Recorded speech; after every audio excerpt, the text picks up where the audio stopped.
Have you ever looked at that friend who eats pizza for breakfast and still has abs while you gain weight just by looking at a donut? Well, buckle up because today we're diving deep into the wild world of metabolism, and I'm about to blow your mind with what actually works and what's complete garbage when it comes to speeding up your metabolic rate. Picture this scenario. Two people walk into a room. Same height, same weight, same everything. But here's where it gets crazy. One person burns 1,400 calories per day just existing, while the other torches 5,700 calories doing absolutely nothing. That's not science fiction, that's real data from a massive study with over 6,000 people. The person with the slow metabolism has to eat under 1,400 calories to lose weight, while the fast metabolism person could demolish 5,000 calories and still drop pounds. Talk about winning the genetic lottery, but here's the million-dollar question that keeps everyone up at night scrolling through fitness Instagram at 2 a.m. Can you actually hack your metabolism to join the lucky 5,000 calorie club? I've spent weeks diving into the research and testing these strategies myself.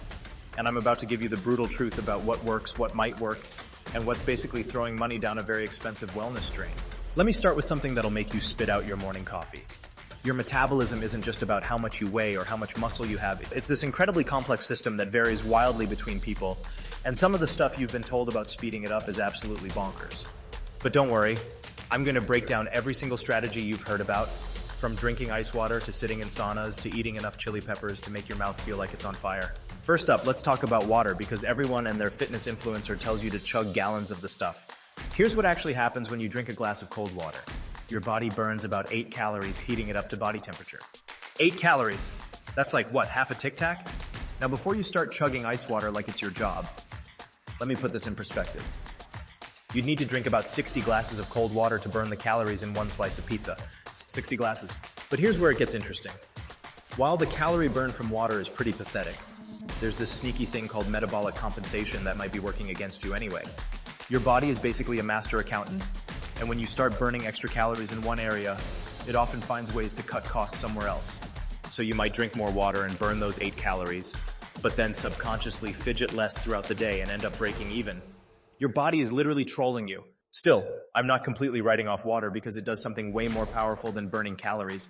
It makes you feel full. Ever notice how you eat less when you're properly hydrated? That's the real magic happening here. So drink your water, but do it because it helps control your appetite, not because you think you're turning into a calorie-burning machine. Now let's talk about green tea because the internet is absolutely obsessed with this stuff. I found over 40 million search results claiming green tea boosts metabolism by up to 8%. 8% sounds amazing until you dig into the actual science and realize most studies found absolutely no metabolic effect. The one study that did find a benefit showed a 79 calorie increase per day. But get this, it only lasted 24 hours and had 10 people in it. 10 people. That's not research, that's barely a book club meeting. Here's what really grinds my gears about the green tea hype. Even if it did give you that 79 calorie boost, that's still less than a small apple. And when researchers looked at long-term fat loss from drinking green tea, they found zero benefit. Zero. So while you're not going to hurt yourself sipping green tea, don't expect it to transform you into a metabolic powerhouse. But wait, things get spicier. Literally. Everyone's heard that eating spicy food boosts metabolism, and this one actually has some science behind it. Chili peppers contain this compound called capsaicin that does create a thermogenic effect. Studies show capsaicin can increase energy expenditure by about 69 calories per day. But here's the catch, only in people with a BMI over 25. I did some detective work on my own spicy meals and found that a typical serving of chili peppers gives you maybe 20 calories of extra burn. 20 calories! That's barely worth mentioning compared to the 700 calories in the meal itself. But here's why I still think spicy food can be helpful. It slows you down, makes you drink more water, and naturally helps you eat less. The real benefit isn't the tiny metabolic boost, it's the appetite control. Speaking of heat, let's jump into the sauna situation because everyone's acting like sitting in a hot box is the secret to fat loss. The research shows that yes, you do burn more calories in a sauna, about 19 calories for 10 minutes if you weigh 180 pounds. But you'd burn 14 calories just sitting in a normal room for 10 minutes, so you're looking at a whopping 5 calorie difference. 5 calories. That's literally one stick of gum. Your Netflix binge session probably burns more calories than your sauna session. And don't even get me started on the cold plunge craze that's taken over social media. Everyone's jumping into ice baths thinking they're becoming metabolic superheroes, but the numbers are just as underwhelming. Sitting in an ice bath for 10 minutes burns about 28 calories compared to 14 calories at room temperature, so you're getting a 14 calorie boost for the privilege of feeling like you're dying. I'd rather eat 14 fewer calories and stay warm, thank you very much. Now here's where things get really interesting. Building muscle. This is the first strategy that actually moves the needle in a meaningful way. Everyone knows muscle burns more calories than fat, but let me paint you the real picture. 1 pound of fat burns 2 calories per day just sitting there being fat. 1 pound of muscle burns 6 calories per day. That's 3 times more. I ran the numbers on my own body composition and discovered something mind-blowing. If I sat around doing absolutely nothing all day, the fat on my body would burn 24 calories, while the muscle would torch 480 calories. That's a 456 calorie difference just from having muscle instead of fat. Let's say you're relatively new to lifting, and over the next 5 years you add 30 pounds of muscle. That would increase your daily calorie burn by 180 calories, which is like eating 4 extra kiwis every day without gaining weight. Now we're talking about real numbers that actually matter in the real world. This brings us to reverse dieting, which has become the hottest trend in the fitness world. The idea is that instead of cutting calories, you slowly increase them to rebuild your supposedly damaged metabolism. I've seen people increase their intake by several hundred calories while maintaining their weight, which sounds magical until you understand what's really happening. Here's my honest take on reverse dieting. I think it's unnecessarily complicated. Your metabolism isn't broken just because you dieted. When you finish a diet, I think it makes way more sense to jump straight to your new maintenance calories instead of tiptoeing up slowly. Your body will adapt quickly either way, so why drag out the process?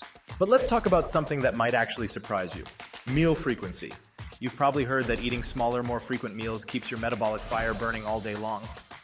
Well, researchers decided to test this by having people eat either 3 meals per day or 14 meals per day with the exact same total calories. The result? No difference in metabolism whatsoever. Your body doesn't care if you eat 3 times or 14 times as long as the total calories are the same. This is where cardio gets interesting and controversial. Obviously, cardio burns calories, that part is simple math. But your body has this sneaky little mechanism called energy compensation that partially cancels out your cardio efforts. When you burn calories through exercise, your body automatically reduces the calories you burn through daily activities like fidgeting and unconscious movement. Here's the math that'll make you rethink your cardio strategy. For every 100 calories you burn through cardio, your body compensates by reducing other activities, so you only actually increase your daily energy expenditure by 72 calories. You're getting about 70% return on your cardio investment because your body is constantly trying to maintain energy balance. This is why I prefer using diet as the primary tool for creating a calorie deficit and treating cardio as a helpful addition rather than the main event. You get way more bang for your buck by simply eating a little less than by trying to out-exercise a bad diet. Now here's something that sounds like science fiction but might actually work. Weighted vests. The theory is that if you wear extra weight throughout the day, your body starts thinking you're heavier and burns calories like a heavier person would. There's emerging evidence for something called the gravitostat, which are sensors in your body that detect changes in bone loading. One bodybuilder did an experiment where he wore a 34-pound weighted vest for 90% of his waking hours during contest prep. He got down to an incredibly lean 5% body fat and reported fewer negative side effects compared to previous diets. It's like he tricked his body into thinking he was 34 pounds heavier than he actually was. While this sounds promising, I'm keeping weighted vests in the might work category until we get more published research. The concept is fascinating, but we need more data before declaring it a metabolism game changer. Let me share 2 unsexy but incredibly effective strategies that actually work. First, avoid extreme calorie restriction. The more aggressively you diet, the more your metabolism tanks. Aim to lose about 0.5% to 1% of your body weight per week. Go much faster than that, and your body will start shutting down metabolic processes to preserve energy. Second, and this is huge, find ways to increase your daily movement outside of formal exercise. This is where those weighted vests might actually help, but there are simpler things you can do. Park further from the store, take stairs instead of elevators, stand up and stretch regularly at your desk. I call this movement smuggling, and it can add up to significant calorie burn over time. These little activities fall under something called non-exercise activity thermogenesis, and they can vary by hundreds of calories per day between people. The person who naturally fidgets and moves around a lot might burn several hundred extra calories compared to someone who sits perfectly still all day. Here's something that might shock you. Having a slower metabolism doesn't doom you to failure. Research shows that metabolic rate isn't nearly as predictive of weight loss success as most people think. People with faster metabolisms can fail to lose weight, while people with slower metabolisms can succeed brilliantly. The things that actually predict long-term weight loss success are being physically active, weighing yourself regularly, resistance training, and making sustainable lifestyle changes. Your metabolism is just one piece of a much bigger puzzle. I want to be real with you about the numbers here. Even if you implement every single strategy that actually works, building muscle, drinking more water, eating spicy food, doing cardio with energy compensation in mind, you're probably looking at maybe 200 to 300 extra calories burned per day. That's meaningful but not miraculous. The real magic happens when you combine these metabolic strategies with smart nutrition and consistent lifestyle habits.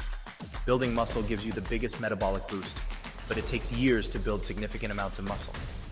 Increasing daily movement through small habits can add up over time. Avoiding extreme dieting helps preserve your metabolic rate during fat loss phases. But here's what I really want you to understand. You don't need a superhuman metabolism to achieve your goals. You just need to work with the metabolism you have and optimize it through smart strategies. Focus on building muscle, staying active throughout the day, and creating a sustainable calorie deficit through mostly dietary changes with some cardio support. The people you see who seem to eat whatever they want and stay lean aren't necessarily metabolic freaks. They're often just more active than you realize. They might eat less than it appears in social situations, or they might have built substantial muscle mass over years of training. Your metabolism is unique to you, and trying to dramatically change it overnight is a recipe for frustration. Instead, work on gradually improving it through muscle building and increasing daily activity while using proven fat loss strategies for your specific situation. Remember, sustainable fat loss is about creating systems and habits that work for your lifestyle, not about finding metabolic shortcuts that promise miraculous results. Build muscle, move more, eat in a sustainable deficit, and be patient with the process. Your metabolism might not be the fastest in the room, but it can absolutely support your fitness goals when you work with it intelligently. The bottom line? Stop obsessing over metabolic hacks and start focusing on the fundamentals that actually move the needle.